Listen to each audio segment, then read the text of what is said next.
சங்கீதம் 74 வசனம் 13. தேவரீர் உமது வல்லமையினால் சமுத்திரத்தை இரண்டாக பிளந்து ஜலத்தில் உள்ள வலு சர்ப்பங்களின் தலையை உடைத்தீர். அன்பான தேவ பிள்ளைகளே, இந்த சிவந்த சமுத்திரம் எப்படி பிளந்தது என்றால், கர்த்தருடைய ஆலோசனையின்படி மோசே தன் கோலை ஓங்கி கையை சமுத்திரத்தின் மேல் நீட்டி சமுத்திரத்தை பிளந்து விட்டார். நம்முடைய வாழ்க்கையிலும் எகிப்தின் அடிமைதனத்திலிருந்து மீட்கப்பட்ட, அதாவது பாவத்திலிருந்து மீட்கப்பட்ட நம் வாழ்க்கையில் சிவந்த சமுத்திரத்தை போல கடக்க முடியாத பிரச்சனைகளோடு காணப்படுகிறோமா?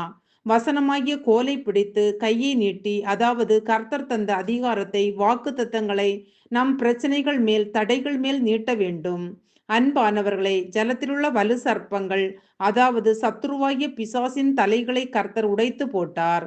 நாம் வசனமாகிய கோலை ஓங்கி கையை நீட்டும் போது, கர்த்தர் தந்த அதிகாரத்தை, வாக்கு தத்தத்தை உபயோகிக்கும் போது, பரிசுத்த ஆவியானவர் தடைகளை உடைத்து அதை கடக்க செய்வது மட்டுமல்லாமல், ஜலத்திலுள்ள பொல்லாத வலு சர்ப்பங்களின் தலைகளையும், அதாவது சத்ருவின் கிரியைகளையும் நம்மை விட்டு அகற்றி விடுவார்.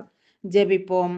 அன்பின் பரலோக பிதாவே, இந்த நாளுக்காகவும் இந்த சத்தத்தை கேட்கிற ஒவ்வொருவருக்காகவும் உமக்கு நன்றி அப்பா.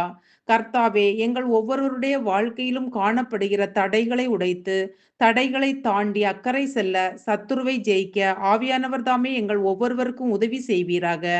இயேசுவின் நாமத்தில் பிதாவே, ஆமேன். துதிகளின் மத்தியில் வாசம் செய்பவரே, தூயவரே, என் மேய்ப்பரே. துதிகளின் மத்தியில் வாசம் செய்பவரே, தூயவரே, என் மேய்ப்பரே.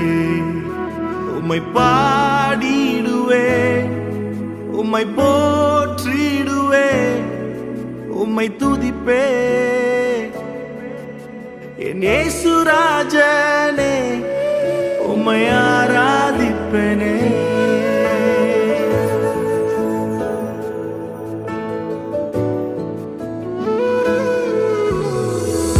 எந்தன் உள்ளத்தில் என்றும் இருப்பவரே,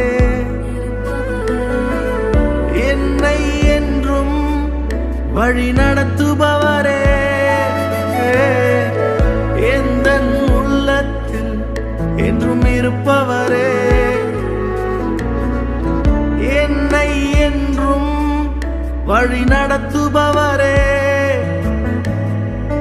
நீரே என் தஞ்சம், எனக்கு யாரும் இல்லையே. என் கரத்தை பிடித்து என்றும் நடத்தி செல்லுமே. நீரே என் தஞ்சம், எனக்கு யாரும் இல்லையே. என் கரத்தை பிடித்து என்றும் நடத்தி செல்லுமே.